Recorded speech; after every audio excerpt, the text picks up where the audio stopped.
딱 저는 표리부동. 누구 한마디 하고 싶었는 게 이게 약간 꼼수 아니야? 소제목에도 들어갔지만 겉가국이 좀 달랐다. 자, 손 들어주십시오. 있다.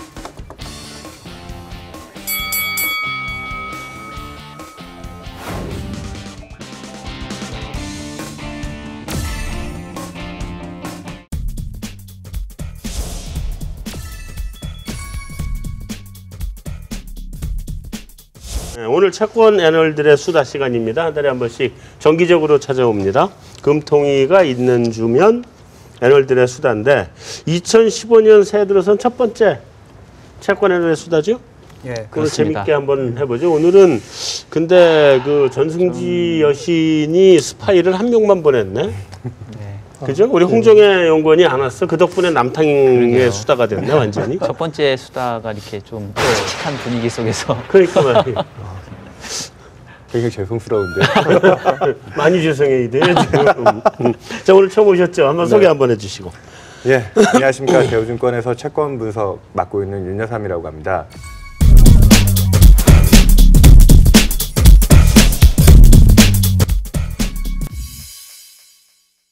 진작에 방문해서 이렇게 출연을 해서 많은 얘기를 나누고 했어야 되는데 올해 이렇게 이제 첫 출연을 하고 앞으로는 좀 힘 닿는 데까지 자주 방문할 수 있도록 노력하도록 하겠습니다. 네, 우리가 이게 여기 홍정혜 연구원이 보통 와서 앉았는데 그 여신은 아니지만 준 여신급 그 연구원을 포기한 결과이기 때문에 오늘 정말 활약을 해주셔야 됩니다. 너무 부담 주시는 거 아니에요? 아니 원래 뭐 수명이 짱짱하시다고나 듣고 있었기 때문에 뭐 충분히 가능하다고 봅니다.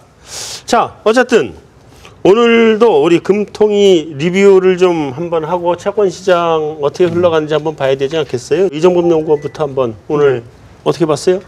소감. 오늘 금통위에서 그 통화정책 방향에서 GDP 마이너스 갭이 점차 축소될 거라는 문구가 빠지면서 생각보다 더 비시하다. 중국 경제 성장률이 둔화된다 이렇게 생각해서 채권 시장이 상당히 강하게 반응하기 시작했는데 네. 한은 총재님이 경제가 나쁘지만 그래도 앞으로 좋아질 거고 구조적인 문제 또 통화정책으로 대응하는 게 부적절하다는 그 기존의 스탠스에서 전혀 물러나신 게 없어가지고 시장이 좀 조정을 받았고요. 저희 하우스는 금리 인하를 안 보고 있기 때문에 좀 천만다행이다 이렇게 생각했다고 볼 수 있습니다. 어제까지만 해도 금리가 인하될 수도 있다 이렇게 본 거 아니에요? 그랬죠. 일단 예, 시장 분위기 쪽에서는 금리 인하 기대감이 많이 높아졌던 상태였고요. 사실 1월에 그 수정 경제 전망을 낮추면서 인하라면 명분이 서고 사실 2분기부터는 연준의 그 태풍 영향권 쪽으로 다가가기 때문에 그렇지. 사실 내릴 수 있다고 장담하기가 점점 어려워지는 상태로 가기 때문에 사실 시장의 금리 인하 기대감은 좀 떨어질 거다. 전 개인적으로 그렇게 보고 있습니다. 김상훈 연구원은 뭐가 제일 인상적이었어요? 제일 인상 깊었던 것은 뭐 앞서 말씀하셨던 것처럼 통화정책 방향 문구랑 총재님의 멘트가 좀 이래 일치가 안 했던 부분하고요. 또 하나는 이제 최근 2개월 동안 금통위를 한번 생각을 해보면은 계속 만장일치였지 않습니까? 네. 근데 의사록은 만장일치가 아니더라고요 보니까는요. 예, 물론 이제 뭐 그 결정 자체가 이제 뭐 소수 의견을 남길 수도 있고 아닐 수도 있지만 의사록 내용 자체가 만장일치를 할 정도는 아니었다 그런 이제 인상이었고요. 오늘도 시장에서는 뭐 말씀하신 것처럼 어제 이제 금리 인하 기대가 좀 또 생기면서 대통령 발언 등으로 인해서 혹시 소수 의견이 나올까 하는 쪽에 좀 관심이 갔었는데 오늘도 역시 만장일치가 나왔는데 뭐 개인적으로는 의사록이 굉장히 뭐 다 궁금하시겠지만 궁금해지면서 의사록에서는 만장일치가 또 아니지 않을까 하는 생각이 좀 듭니다. 나도 그 부분이 좀 그렇다. 나도 사실 소수 의견이 있을 거라고 예상을 했거든. 근데 만장일치로 나와버리다. 뭐를 제일 저기부터 하고 제일 마지막에 기회를 드릴게요. 원래 제일 마지막이 제일 힘든 거예요.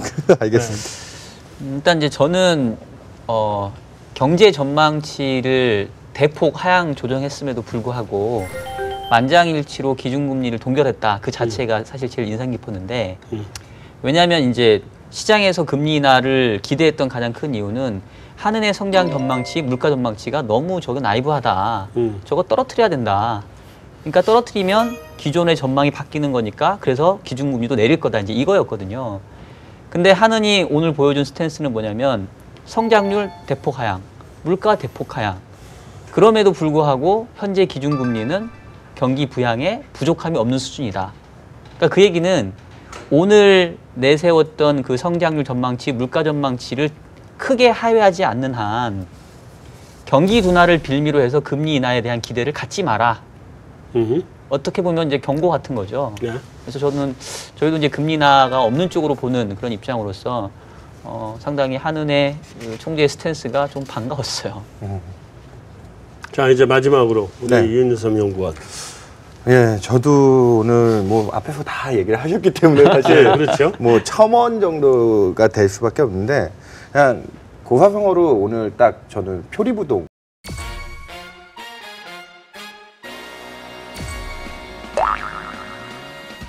이렇게 생각이 세다. 예, 새로운 저격수가 나타났다. 뭐 그렇진 않은데요.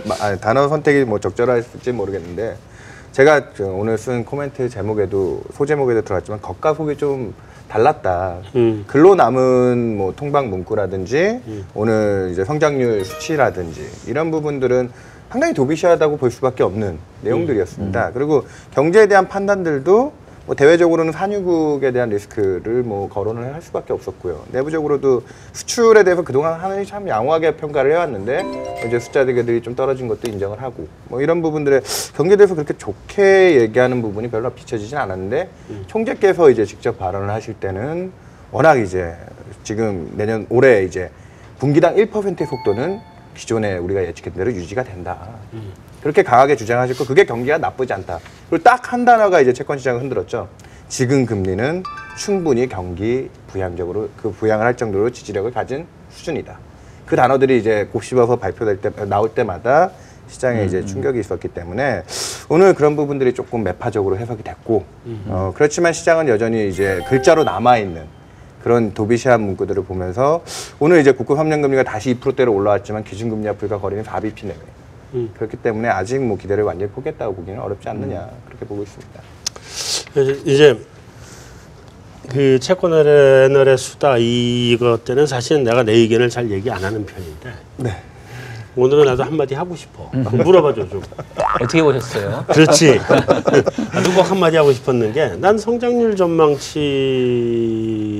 좀 낮춰놓은 거가 사실은 좀 불만이에요. 어떤 불만이냐면 그거야. 분기별로 1% 내외 성장을 계속 지속할 거다는 데는 뭐 저게 없다 이런 거 아니에요? 근데 지난 4분기는 이례적인 거라고 본 거 아니에요? 무슨 뭐 단통법이니 뭐니? 네. 그러면 지난 4분기 이례적으로 낮았던 건데 그러면 1분기에 정상화가 돼야 될 텐데 지난 4분기 낮춰놓은 거에다 대고 1%를 적용을 하면 올해 3.4밖에 안 나오는 게 그래서 안 나오는 거 아니에요? 맞아요. 그렇죠. 그렇잖아. 맞습니다. 그러면 이게 약간 꼼수 아니야? 올해 성장률 전망치를 작년에 올해 성장률 맞아요. 전망치를 해놨던 거를 네. 네. 그냥 깔끔하게 우리 아무리 봐도 잘못 본 것 같다 낮춰야 되겠다라고 낮추지. 그게 아니라 작년 4분기 이례적으로 낮았던 거에 우리 1%는 여전히 유지한다. 맞습니다. 난 기분 별로 듣기가 그렇게 좋지 않더라고. 한국은행이 무슨 집행을 하는 부서가 아니잖아요. 무슨 행정부도 아니고 기획재정부도 아니고 한국은행은 상황에 대한 정확한 판단, 미래에 대한 정확한 전망을 근거로 금리 인상이냐 인하냐 중립이냐를 결정하는 걸로 끝나는 데인데 좀 깔끔하게 나오면 어디 안 되나? 그러니까 사실 지난해 10월 달에 이미 손을 좀 봤어야 되는데 그러니까 그때 손을 안 보고 이제 와서 이제 허겁지겁 하려고 하니까 숫자는 많이 낮춰야 되겠고 또 인정은 하기 싫고 예, 충분히 지적할 만한 작년에 부분이에요. 잘못한 거 변명하는 거 아니에요 지금. 그렇죠. 저렇게는 하면 안 되지 한국은행. 저보다 더 세게 나오시는데 오늘 남탕이다 보니까 죄송합니다. 이게 조금 죄송합니다.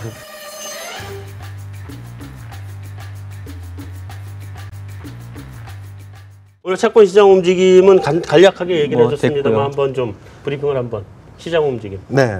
오늘 장 출발할 때만 해도 전일 달렸던 게 좀 과하지 않느냐 뭐 이런 것 때문에 소폭 약세로 출발을 했는데 근데 이제 또 그 통방 문구에 대한 도비시한 부분이라든지 총재께서 이제 기자회견 들어갔을 때 성장률 숫자 발표할 때까지만 해도 채권 시장은 이제 강세를 엿보기 시작했었습니다. 네. 그런 부분에서 이제 좀 오늘 금리가 더 올해 1.75 기준금리는 거의 확실시된 그런 분위기 쪽으로 이제 비춰지다가 그다가 이제 뒤에 발언들이 세지면서 일단 1차적으로 만장일치 동결이라는 발언에 전일에 갔던 강세폭의 절반 정도를 되돌리고요. 그 뒤에 지금 금리 수준은 충분히 경기 지지력을 갖는 수준이다. 발언에 전일 그 폭을 다 돌리고도 이제 좀 약세로 가버리는 그런 상황이 연출이 됐습니다. 오늘 채권을 운영하시는 분들 굉장히 힘들었겠네요. 네, 오늘 장중변도 이번 주가 거의 뭐 롤러코스터 그러니까 그냥 완전 롤러코스터 샀죠. 대통령께서 연두 기자회견 하시면서 쫙 한번 갔다가 네. 금리나 작년에 한 게 이제 효과 나와야 될 때 안 됐어요? 일단 뭐 금리 인하했는데 왜 경제가 안 좋아지냐 이렇게 하면 효과가 없다고 볼 수도 있고요. 네. 가계대출이 뭐 10월부터 6.9조, 12월에 6.6조가 늘었다고 나왔으니까 예금은행 아마 분양 시장도 좋았고 아마 주택 부분에 있어서 부채에 의해서 경기를 지지한 부분이 좀 있을 거라고 생각이 됩니다. 근데 이제 전체적으로 글로벌 경기 전망이 크게 둔화가 되면서 사실 그 효과가 없는 것처럼 보이는데 그 점이 좀 한국은행 입장에서도 안타깝지 않겠나. 금리 인하를 했었으면 작년 8월보다는 조금 더 빨리 글로벌 경기 분위기가 좋았을 때 인하라고 좀 효과가 나왔어야 되는데 꺾이는 시점에서 그렇죠. 인하가 된 점이 좀 아쉽지 않나. 작년 8월이 늦었어요. 세월호 터지자마자 바로 들어갔어야 되는 거를 그때는 버티더니 갑자기 뒤늦게 8월에 갑자기 금리를 왜 낮출까 할 때 금리를 낮췄거든. 네, 시기적인 실기가 있죠. 그리고 네. 사실 이제 제가 추가 금리 인하를 보지 않는 이유가 여러 번 말씀드리지만 금리 인하라는 게 득보다 실이 큰 구간에 와 있다. 그러니까 두 차례 금리 인하 효과가 없었다? 효과가 없었던 이유가 효과를 내기가 어려운 현재 구조가 된 거죠. 특히나 이제 이게 가계부채를 늘리는 쪽으로 가게 되면 소비나 투자 심리를 진작시키기보다는 전셋값 상승, 또 이에 따른 뭐 대출 확대 이런 것들이 경기를 부양하는 쪽하고는 거리가 멀기 때문에 그래서 사실은 효과가 없는 것 아니냐. 그러니까 더 금리 인하를 하는 게 지금은 조금 어려운 얘기가 아니냐는 생각이 듭니다. 자, 이제 다음 넘어가서 우리 이제 저기 수정 전망 쪽으로 한번 얘기를 해보죠. 저 좀 적정한 건가? 지금 수정 전망이? 뭐 경제 성장률 올해 3.4, 물가 상승률 1.9 그렇게 나왔죠. 네. 그렇게 나왔는데 내년 3.7? 뭐 이런 거로 나 좀 나왔던데 이게 지금 어떻게 적정하다고 봐요? 어떻게 봐요, 김상훈 연구원? 성장률 같은 경우는 뭐 하느니 이제 정상화했다? 대로 예 그렇게 뭐 지금 낮춰진 상황에서 그렇게 간다면은 이제 전제하에 뭐 근데 물론 이제 아까 오기 전에 또 보니까 정부에서는 그래도 오늘 뭐 올해 3.8 그렇게 아직 그 3% 후반에 대한 이제 로망이라고 해야 될 거 있으신 것 같고요. 정부는 기획재정부는 그게 이제 목표니까 예. 전망이 아니고 목표죠. 예, 목표로 뭐 그렇게 이제 유가가 낮아지기 때문에 플러스 효과가 더 나서 그렇게 갈 수 있다라고 이제 목표로 하는 부분이 있는데 물가 부분이 계속 좀 애매한 것 같습니다. 1.9 일단 2자 밑으로는 내려놓았는데. 예. 지금 뭐 이게 뭐 한은에서도 계속 얘기했지만 사실 이건 유가에 달려 있을 수밖에 없고 유가 전망을 오늘 이제 그 뭐 총재께서도 이제 이거는 좀 상당히 어려운 부분이다라고 말씀하셨는데 유가가 낮은 수준으로 계속 가면은 저희가 지난번에 얘기가 이제 올해 물가를 올릴 만한 요인이 담배값 인상이 있었는데 유가가 이미 그걸 상쇄를 해버렸고 공공요금이 어느 정도 인상이 된다 하더라도 유가가 이 수준으로 계속 가면은 물가가 그 수준이 나올 수 있을까 그게 좀 가장 그죠? 네, 나도 포인트인 1.9는 것 좀 자신이 없던데. 한국은행은 어떤 비유인 거예요? 글쎄요, 뭐 본부장님과 저도 동의하는 부분이 물론 중앙은행이 경제 전망을 정확하게 해야 힘을 얻을 수 있는데 네. 한국은행의 생각은 조금 다를 수도 있을 것 같은 게 자기들이 전망 자체가 앞으로 통화 정책에 대한 포워드 가이던스라고 생각하고 있을 것 같고요. 네. 근데 IMF의 블랑샤르가 그 12월 말에 홈페이지에 적어놓은 거 보니까 유가가 알아가면 경제 성장률이 0.3에서 0.7%포인트 정도 오른다고 하니까 일단 그런 뷰를 가지고 있으면 베이스라인 시나리오 상으로 금리 인하를 할 필요가 없다고 주장을 할 거고 만약에 유가 하락이나 원자재 가격 하락이 신흥국의 위기가 나타나서 글로벌 경제가 굉장히 나빠져서 쇼크가 올 수 있다고 생각하면 지금 금리를 내리기가 부적절하다고 생각할 거고 그러다 보니까 과연 이 성장률과 물가 전망을 신뢰할 수 있느냐는 부분을 별개로 나쁘다고 얘기하기는 좀 곤란하고 베이스라인 시나리오는 이렇다 하고 있는 게 아닌가 그렇게 생각합니다. 마음에 들든 안 들든 일단 발표는 된 거니까 다음 질문으로 넘어가 보겠습니다. 우리 2월 금통위가 언제예요? 17 설 전날. 설 전날로 설- 예, 이번에 좀 특이하게 잡혔죠. 좀 미리 휴가 못 내겠네. 그죠? 사실 해외여행 가기 물 이거는 건너갔고. 조금 블레임을 할 수 있을 것 같아요. 저처럼 이제 지방에 고향이 있는 사람들은 설 연휴 전날 내려가야 되는데 내려가지 말라는 얘기인지 내지는 금통위가 2월 달에는 아무것도 안 할 거니까 그냥 신경 쓰지 말라 자기들 놀 거라는 건지 이거는 조금 갸우뚱한 날짜 선택인 것 같아요. 그렇다고 해도 미리 갈 수는 없겠지. 그러니까. 금통위는 보고 가야 되겠지. 그죠? 그래서 고민입니다. 그날 뭐 할 일 없으면 나랑 점심 같이 먹어요. 아, 폭금기가 어쨌든 2월 금통위에 우리 주목해서 봐야 될 게 어떤 게 있어요? 그 숫자는 물러선 것처럼 보이지만 현실은 물러서지 않은 상황이고요. 사실. 그렇죠. 그래서 이제 지금 뭐 정부가 강조하고 있는 구조개혁이라든지 뭐 일부 이제 하는 쪽에서 예전부터 얘기해왔던 가계부채, 자본 유출 이런 거에 대한 부작용들을 생각한다고 하면 사실 그런 부분이 이제 경제에 대해서 조금 좀 신경 썼다면 오늘 진짜 소수 의견이 등장해서 인하에 대한 논리들이 좀 나왔어야 되는데 좀 신중했다라는 점. 뭔가 좀 더 조건들이 필요한 상황이 아니냐. 그래서 저 같은 개인적인 소견은 뭐 당장 지금 뭐 우리나라 아까 부동산 시장 얘기도 잠깐 하셨는데 뭐 거래량이라든지 가격 지표들이 부동산 3법 통과하기 전까지 조금 또 슬로해지는 모습들도 보였었거든요. 그렇죠. 사실. 슬로해졌었죠. 예. 그러다 보니까 올해 뭐 대통령이 신년사에서도 가장 중요하게 본 부동산 시장의 안정 뭐 이런 것들을 강조하셨고 폭도 오늘 총재가 굉장히 많이 강조하셨는데 소득 증가보다 대출 증가가 빠르니 염려된다. 그런 것들이 어느 정도 컨트롤이 돼야 금통위원들도 아 이제 조금 12월 달에 그 시장에 가장 또 비둘기적으로 알려진 하성근 금통위원께서 이제 그 학회 같은 데서 지금 적극적인 정책을 위해서는 앞서 말씀드렸던 가계부채와 그 자본 유출에 대한 그 염려들 좀 통제가 돼야 된다. 뭐 이런 얘기들을 하셨기 때문에 그 가장 비둘기로 알려졌던 그런 금통위원들의 발언을 보면 올해 이제 금리 인하 액션에 들어가기 위해서는 그런 필요 조건들이 2월까지 좀 힌트가 보이느냐. 그러니까 올해도 그 부분이 이제 또 역시나 경로에서 벗어날 때 네. 그런 부분들을 이제 2월에는 그렇게 크게 그 부분이 집계가 안 되니까 아마 조금 더 2월은 뭐 지금은 톤에서 많이 벗어나지는 못하더라도 그런 힌트들을 찾는데 이제 조금 노력들을 하지 않을까 싶습니다. 자, 우리 기준금리에 대해서 한번 뭐 전망을 한번 보죠. 그러니까 대통령께서 그 신년 연두기자회견에서 그 질문에 대해서 이제 답을 하시는 게 내가 듣기에는 굉장히 원론적인 답을 들었거든. 네, 뭐 그렇죠. 적당히 잘 협의해서 시기를 놓치지 않고 적기 대응해 나가겠다 했는데 시장에서는 기대감을 안 놓고 있는 것 같아요. 그죠?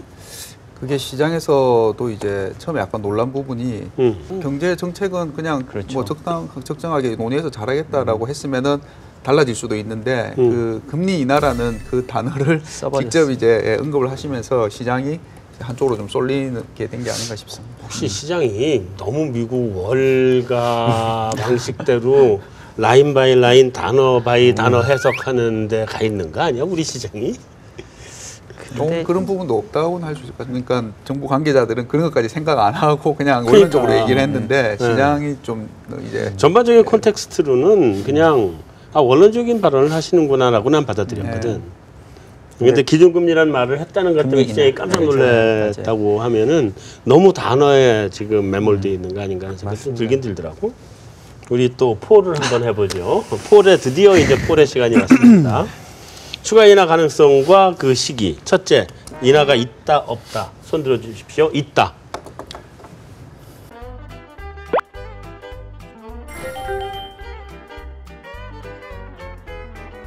그 일부러 이렇게 하신 거 아닌가요? 자, 이런 거 좀 안 했으면 좋겠는데 왜 자꾸 시장에서 이게 마이너리티야 머저리티야 시장에서. 여전히 마이너리티죠. 기준금리 저희는. 인하가 없다가 마이너리티. 마이너리티 반반- 중에 2명이 와 있는 거지 그렇죠. 지금. 반반 정도 되지 않았을까요? 그래도 오늘 검토니까 오늘 나오는 글쎄요 이제 뭐 반반까지는 추가로 아니라 안 조금 됐는데 더, 예. 하여튼 상반기로만 보면은 여전히 인하를 전망하는 쪽이 메저러티. 맞습니다. 하면 언제? 저희는 3월 생각하고 있습니다. 3월. 예. 하면 3월. 예. 거기는 지금 3월 넘어가면 어차피 다 못한다고 보는 거죠? 여기도 마찬가지. 아닙니다. 저희는 4월 또 가능성도 있어요. 3, 4월. 4월 정도까지야 뭐 왜냐면 거의 같은. 그때 수전 전망이 또 있다 보니까 그렇지. 거기서 이제 또 승부처가 되지 않을까. 거기는 없다고 보는 근본적인 이유는?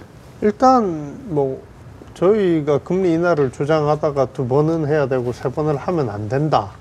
이런 주장을 하면은 뭐 약간 이상한 사람이라고 생각하고 있고요. 저희는 그냥 전망을 하는 건데 한국은행 총재가 계속 그 구조적인 이슈 얘기를 하는 거는 중앙은행 쪽에서는 일반적으로 시클리컬한 부분만 대응한다는 게 일반적인 얘기니까 경제 성장률이 나빠도 금리 인하를 하지 않겠다. 그렇죠. 일종의 그러니까 통화주의자인 것처럼 우리가 지금 신용이 창출되고 있고 통화량이 증가하고 있기 때문에 이게 우리 책임이 아니다라는 스탠스를 얘기하고 있다고 봅니다.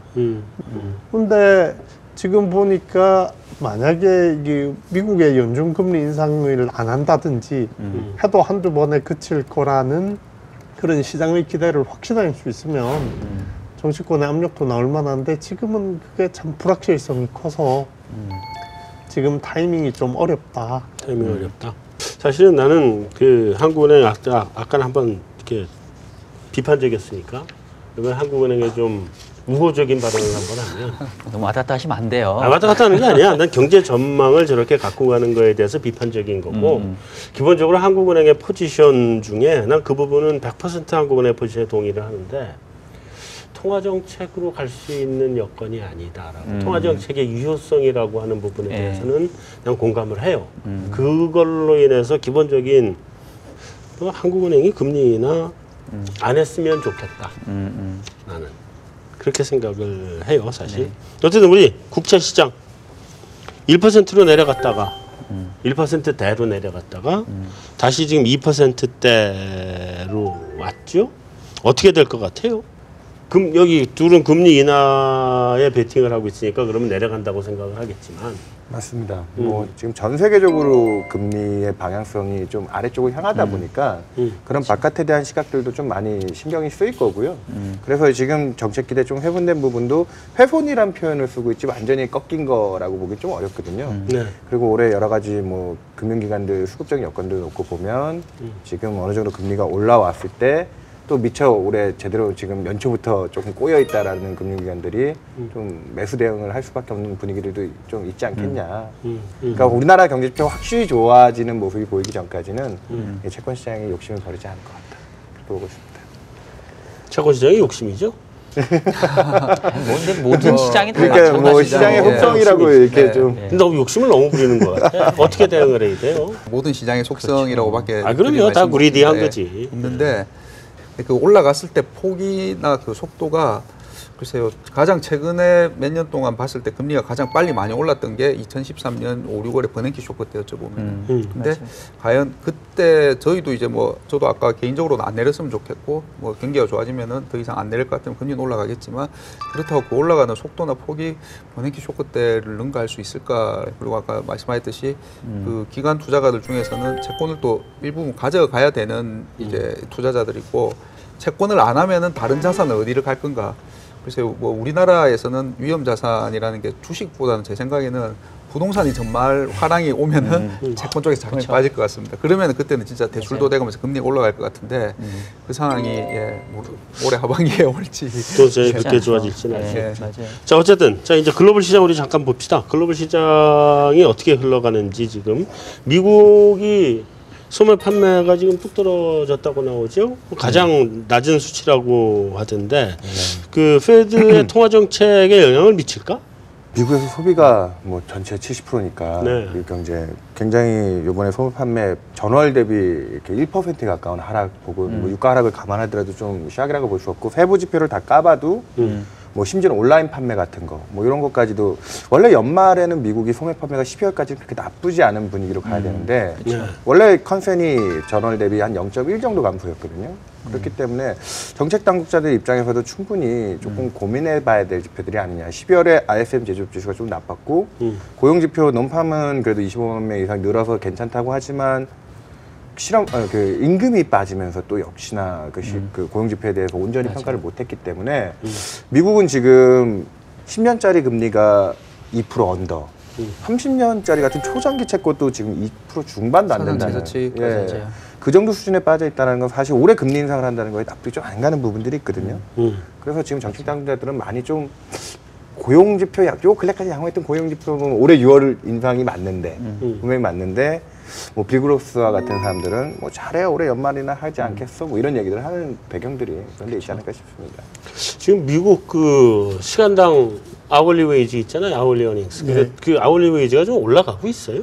1.7%인가 1.6% 정도로 한 2% 선에서 떨어져서 떨어졌어요. 12월에 지금 이번에. 문제가 되고 있고요. 결국 그거 올라가야 정상화 시킨다는 거 아닌가? 그렇죠. 그런데 저 같은 경우에는 고민이 되고 있는 부분이 2013년에 저희는 연준이 금리를 빨리 올릴 리가 없다고 봤는데 시장이 조기 금리 인상론으로 쏠려서 힘들었었는데요. 그때 이제 9월 달에 뉴욕 연준의 출구 전략에 대한 시뮬레이션을 평가하고 금융시장에 미치는 영향을 했는데 그때 베이스라인 시나리오가 미국 금리 인상 시기가 2015년 6월이었습니다. 맞습니다. 2년 전부터 계획을 잡아둔 거기 때문에 상당히 이쪽에 목표를 두고 그 전후좌우에서 좀 움직여야겠다고 보고 있어서 맞습니다. 6월엔 좀 어려우면 한 3분기나 4분기 초로 밀린다 이렇게 생각을 하고 있는 거죠. 웬만하면 하고 싶다는 의향을 가지고 있는 것 같고요. 밀리긴 하더라도. 물론 경기 과열을 막기 위한 금리 인상은 아닌 것 같고 2008년 12월에 제로금리로 갔나요? 거의 올해가 제로금리 7년 차기 때문에 내버려두면 일본처럼 10년 채우겠구나 하는 거에 대한 이 강한 반발과 정성화. 그 자산 배분, 뭐 크레딧 레이션에 대한 뭐 이런 게 왜곡되고 있다 이런 매파들의 주장을 반영해서 제로를 좀 벗어나 보자 이런 시도라 생각하고 있습니다. 유럽의 그 국채 매입 프로그램이 일단은 이제 적법하다 이러고 나왔잖아요. 그래서 그 뭐 이달 안으로 지금 양적 완화 시행될 수도 있다 이런 의견도 나오던데 박정희 연구는 어떻게 보고 있어요? 분위기는 무르익고 있다라고 생각을 하고요. 네. 이미 이제 오래전부터 그 드라기 총재는 이 ECB 멤버들 사이에 비전통적인 통화 정책을 도입하는 것에 대해서 우리 합의를 이뤘다. 기술적인 준비는 끝났다.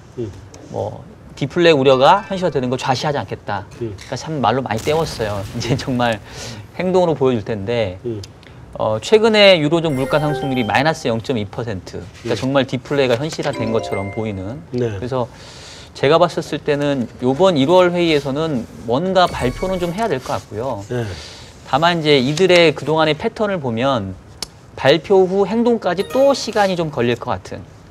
그러니까 1월 22일은 국채 매입에 대한 제법 구체적인 어떤 계획들을 발표할 것 같아요. 근데 다시 뭐 세부적인 실행 계획 이런 것들은 조금 더 시간을 걸려서 뭐 예를 들면 2월 언제 하겠다, 뭐 3월 넘어가서 하겠다.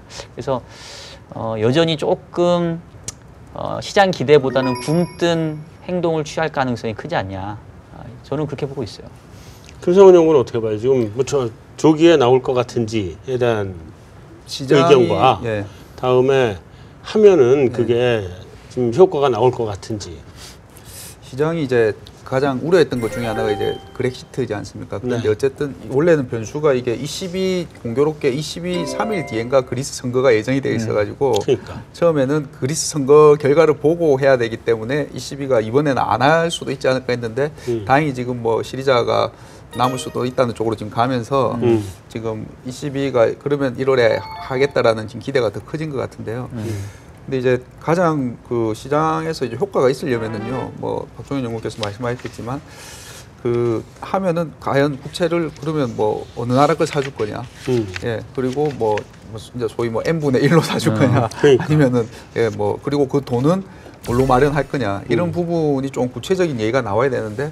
그건 저도 이번에는 조금 어렵지 않을까 싶고요. 가장 중요한 거는 다들 아시겠지만, 예, 소위 그 유럽의 이제 물주인 독일이 얼마만큼 그렇죠. 동의를 해가지고 그걸 해주느냐인데, 그게 지금 이번에는 아마 예, 구체적으로까지는 나오긴 좀 어려울 것 같고요. 그래서 일단 그런 부분들까지 다 좀 나오고, 정말 이제 여기는 뭐 미국이나 일본처럼 심플하지가 않지 않습니까? 보면은 다 뭐 사주려면은 뭐 더 구체적으로 들어가야 되고 하니까. 그런 것까지 나와야지 이게 그 시장은 만족을 할 것 같은데 이번에는 일단 뭐 약간은 이제 맛보기로 좀 해주고 또 기대 이제 이렇게 기대감 좀 심어놓고 그렇게 뭐 넘어가지 않을까 본격적으로는 좀 싶습니다. 나중에 한다. 예. 근데 미국하고 유럽이 좀 여건이 좀 다른 거 아니에요? 유럽은 양적 완화한다고 해봐야 미국도 효과가 별로 없었다고 보는 건데 사실 유럽은 더한 거 아니에요? 많이 다르죠. 그리고 미국은 제 개인적인 생각은 그나마 지금 미국이 경기가 제일 그래도 빨리 회복되는 게 논란은 있지만 그래도 패드가 조금 신속하고 과감하게 신속하게. 움직였다. 그렇죠. 예, 네. 중앙은행들 중에서는 그래도 좀 신속하고 과감하게 움직였고 그래서 이번 인상할 때도 뭐 좀 이렇게 또 신속하고 과감하게 움직이지 않을까 하는 생각이 있는데 ECB는 말씀하신 것처럼 여건도 틀리고 패드만큼 그렇게 신속하지도 신속하게 못하고 뭐 과감하지도 움직일 거기 못하고. 때문에 효과 측면에서 그 실질적으로 그 뭐 아시겠지만은 연준 중앙은행 자산들 늘어난 거 보면은 연준은 테이퍼링을 한다고 했지만은 덜 사줬을 뿐이지 계속 사서 늘었고 네, 근데 그 BOJ도 늘었는데 ECB만 중간에 한번 멈추는 바람에 줄었지 않습니까? 그렇죠. 그러면서 어떻게 보면 유럽이 지금 망가진 이유 중에 또 하나가 아닌가 싶습니다. 난 유럽하고 미국의 근본적인 차이는 저기에서 봐요. 그러니까 미국은 그 포클로저나 뭐 이런 거 가지고 그냥 딜레버리징을 그냥 다 해버렸잖아. 그때 그것도 재무부가 나서서 뭐 추억의 단어가 됐는데 타프라든지 그렇죠. 뭐 TAF라든지 뭐 CP 뭐 이런 예전에 그쪽은 재정의 동원력도 굉장히 화끈했는데 그렇지. 유럽은 지금 그런 걸 여유지를 갖고 해주시는 게 독일이 이제 그 재정 긴축 협약에 대해서 얼마나 또 풀어주느냐에 대해서 관심을 많이 갖고 있는데 단순히 22만 기대해서는 좀 그러니까 레버리지 거냐. 문제가 딜레버리징이 되지 않은 상태에서 양적 완화해봐야 그게 통화의 전달 경로가 제대로 전달이 되겠냐고 전달이 안 되지. 그래서 유럽은 양적 완화는 사람들이 기대를 하는 것뿐이지 해도 효과는 별로 없지 않을까 하는 그런 우려가 있어요. 사실은. 하여튼 진행이 되면 한번 효과가 있는지 없는지 한번 지켜보고 그리고 다음번 수다 때 한번 얘기를 해보죠. 저희는 그걸 바주카라고 안 하고 물총이 되지 않을까 뭐 이런 얘기도 하고 있는데 뭐 한번 나중에 네. 다시 얘기하도록 하겠습니다. 예, 다음번에 얘기할 기회를 갖도록 하고 자 우리 메인 토크는 여기서 마무리하고요. 근데 외신 인사이드에서 사실은 글로벌 시장에 대해서 얘기를 계속해 나갑니다. 그래서 메인 토크에서 사실은 글로벌 시장 얘기를 조금밖에 안 한 거거든요. 그러니까 외신 인사이드까지 계속 시청해 주시기 채널 바라겠습니다. 고정. 그렇죠, 채널 고정.